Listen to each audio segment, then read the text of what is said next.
start her up court. Maybe it would be better just.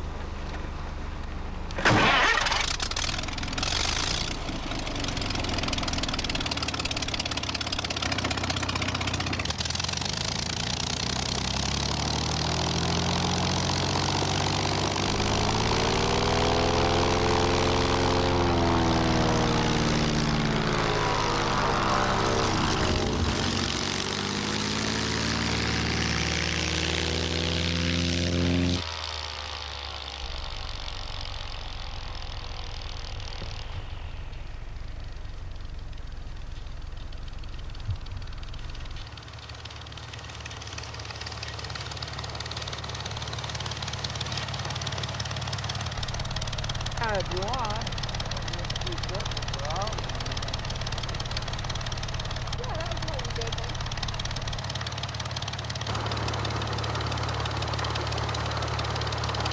Sure.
When did your dad start making these machines? Gee, as far as I can recall, I was just thinking last night here, I think he started about over a span of 10 years, from 1932 till 42. I was born in 23, so I wasn't too old then. But I do remember all through the 30s that he built usually one every year. I remember distinctly he traded machinery for, he made two separate units for the John Deere dealer in Lloydminster, and I remember he hauled the doctors around, and he also made one for Goodall Motors in Chauvin, and they hauled the RCMP and doctors around. And there's several. And this particular unit, he started that in the early 50s, as far as I can recall.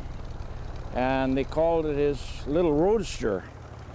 The previous ones all had, were all closed in and had accommodation for 4 people, including the driver, like. So this was just his last resort, and then my dad passed away in 1978, and being I'm the oldest living son, I have an older son, but he passed away a few years ago.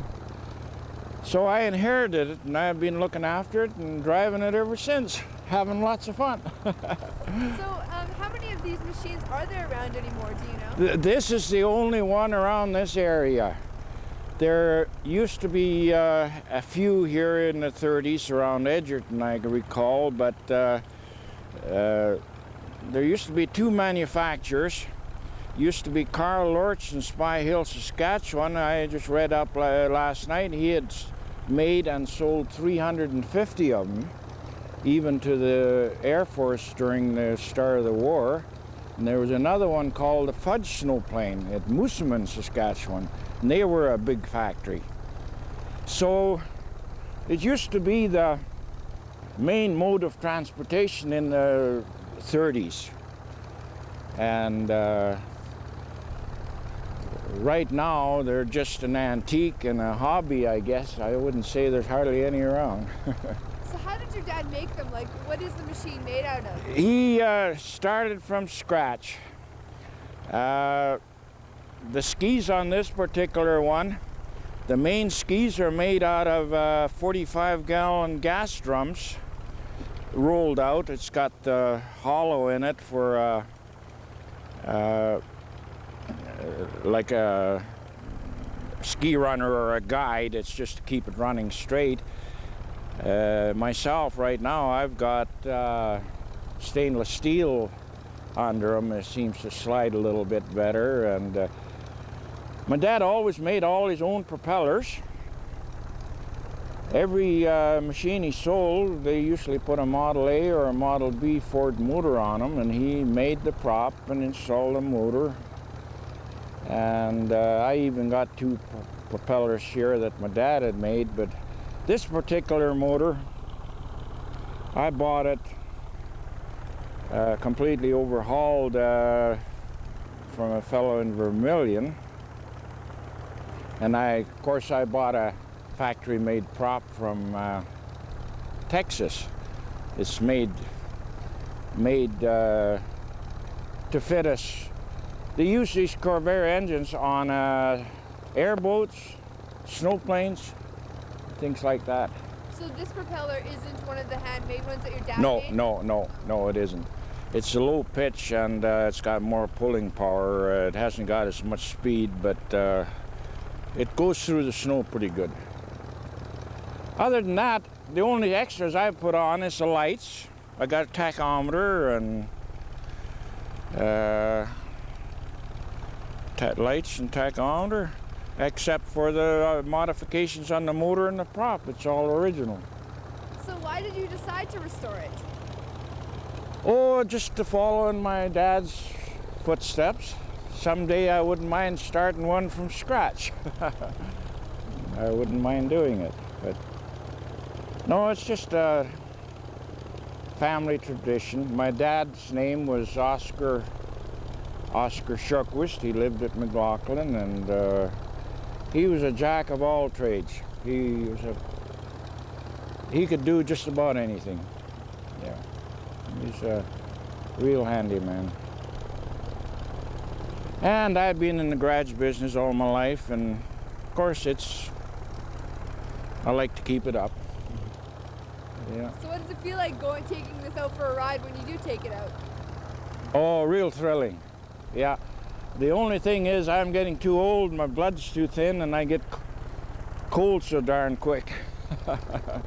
Other than that, it's a lot of fun. Do you give a lot of rides, like for kids in the neighborhood or anything like that? It's really not too much. I take my grandchildren out quite a bit. Previous to, I used to have just a flat seat on there. There was room for two children then, but now I found a bucket seat, which is better for my back. But there isn't too much room for too many except the driver anymore. Yeah. But it's a lot of fun running it, and we go out with our my grandchildren, my sons, and everybody. There's snowmobiles and trikes and my snowplane, and we have a wiener roast, and it's lots of nice winter sport. Yeah, it's pretty good. Yeah. Can you spell your last name? My last name is spelled S-J-O-Q-U-I-S-T. And how do you pronounce it? I pronounce it Sjoquist. Sjoquist, yes. Okay, correct. All original.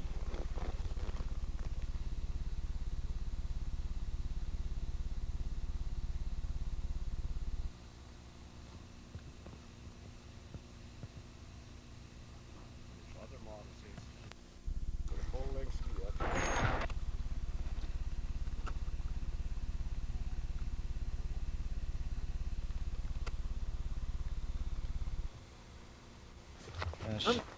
This prop is laminated 1/8 inch laminations of northern maple, and it's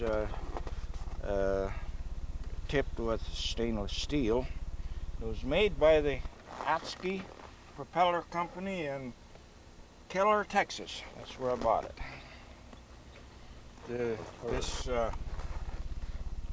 And it was cheap, just The fellow that had this motor, his name was Bill Belton. He was an instructor at Lakeland, or Nate in Vermilion.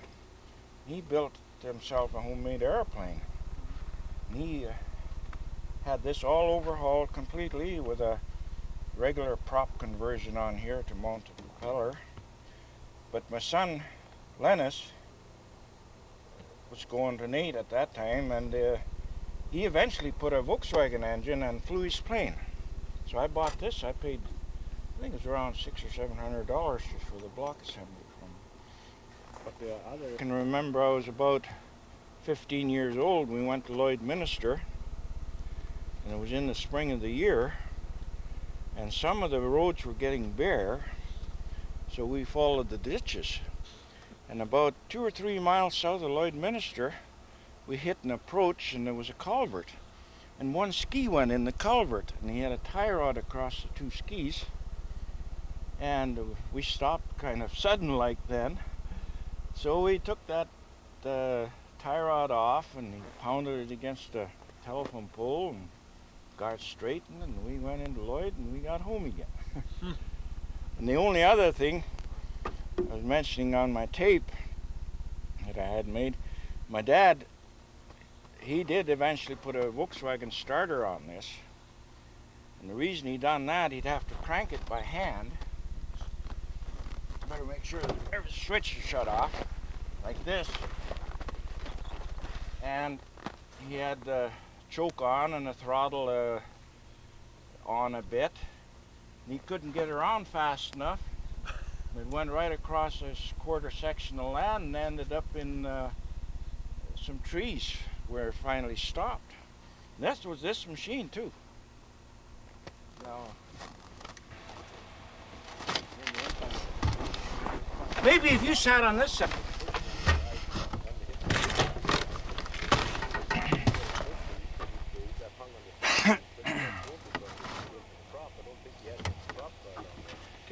Okay.